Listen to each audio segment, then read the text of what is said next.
أعوذ بالله من الشيطان الرجيم بسم الله الرحمن الرحيم الحمد لله الذي هدانا لهذا وما كنا لنهتدي لولا أن هدانا الله اللهم صل على محمد وعلى آله وأصحابه أجمعين اللهم رب اشرح لي صدري ويسر لي أمري واحلل عقدة من لساني يفقه قولي اللهم لا سهل إلا ما جعلته سهلا وأنت تجعل الحزن إذا شئت سهل أما بعد السلام عليكم ورحمة الله وبركاته Qadrmenді бауырлар,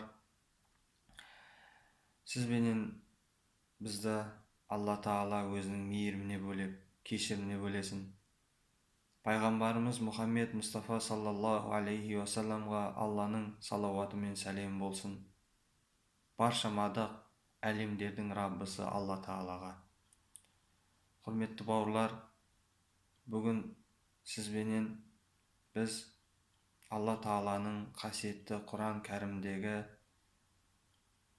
Әл-Мунафиқ сүресінің аяттарына көз жүгіртсек, иншалла 9-шы, 10-шы, 11-шы аяттарына назар аударсақ, және пайғамбарымыздың саллаллаху алейхи уассаламның хадис шәрифтеріне бір еске алсақ, иншалла, намаздың маңыздылығы жайында.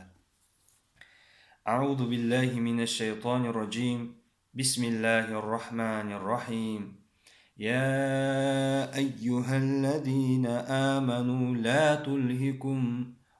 لا تلهكم أموالكم ولا أولادكم عن ذكر الله ومن يفعل ذلك فأولئك هم الخاسرون وأنفقوا مما رزقنكم من قبل أن يأتي أحدكم الموت فيقول ربي لولا أخرتني إلى أجل قريب فأصدق وأكن من الصالحين ولن يؤخر الله نفسا إذا جاء أجلها والله خبير بما تعملون صدق الله العظيم. Қасиетті Құран кәрімде Алла Таала мына мағыналай айтқанда былай деп риуаят етеді. Алла Таала айтады: «Ва иман келтіргендер, ва менің мүмин құлдарым, сендерді малдарың, балаларың Алланы еске алудан тоспасын. Әлде кім бұны істесе, міне солар зиян тартушылар. Сендерден біреулеріңе өлім келіп, Раббым мені жақын бір мерзімге дейін кешіктірсең де садақа беріп, ізгілерден болсам деуден бұрын өздеріңе берген несібемізден тиісті орынға жұмсаңдар.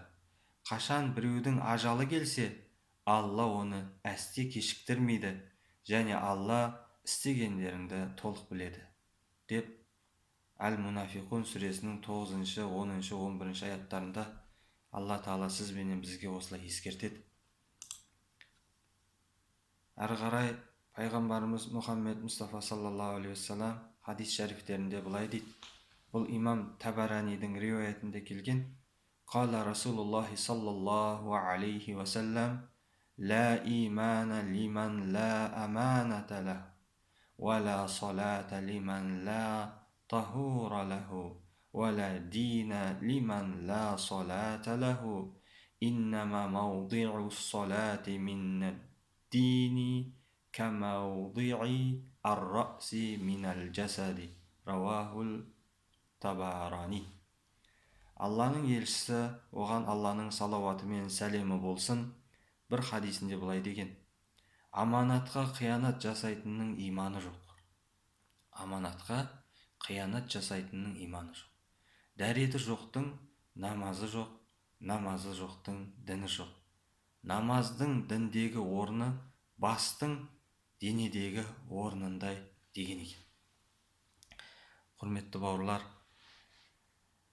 және баршамыздың мынау армандаған, барғымыз келетін, бір-бірімізде дұға тілектерімізді айтатын жәннатты қалаймыз. Сол барша баратын жердің, кіретін жердің есігі болады, ал сол есіктің кілті болады. Дәл сол сияқты жәннатта есігі бар, оның да кілті бар. Пайғамбарымыз, оған Алланың салауаты мен сәлем болсын, басқа хадис шарифтерінде біздерге былай суреттеп береді. Барлық нәрсенің кілті болады дейді. Дәл сол сияқты жәннаттың да кілті бар дейді. Жәннаттың кілті намаз, намаздың кілті дәрет деген. Қадірменді жамағат, осы жәннатымыздың кілті болған намазды, намазымыздың кілті болған дәретті баршамыз өзімізбен бірге алып жүрейік. Бұл дүниеде өзімізбен алып жүрсек, ақыретте алдымыздан құлым жәннатқа кіре ғой деген кезде, я Алла, жәннат есігі жабық тұр екен деген кезімізде, құлым, оған мен саған ол кілтті саған бергенмін дүниеде дейді екен. Сонда біз бұлай қалтамыздан кілтіміз іздеген кезде, кілт жоқ қой деген кезде, ол намаз еді, намазың жоқ бет деп айтып қалмаса екен бізге. Сондықтан сол қазірде мүмкіншілігіміз бар кезде, мынау Құран аятында айтқандай, ажал келмей тұрып қамданыңдар деді ғой. Дәл сол сияқты ажалымыз келмей тұрып кілтімізді алып алайық. Құрметті бауырлар, мына естіп білгендерімізге Алла Тағала амал етуді нәсіп етсін. Назар қойып тыңдағандарға Алла Тағаланың мейірімі, Алла Тағаланың кешірімі, туры жолы болсын. Алла разы болсын. Ахир дауана анилхамдулиллахи роббил аламин.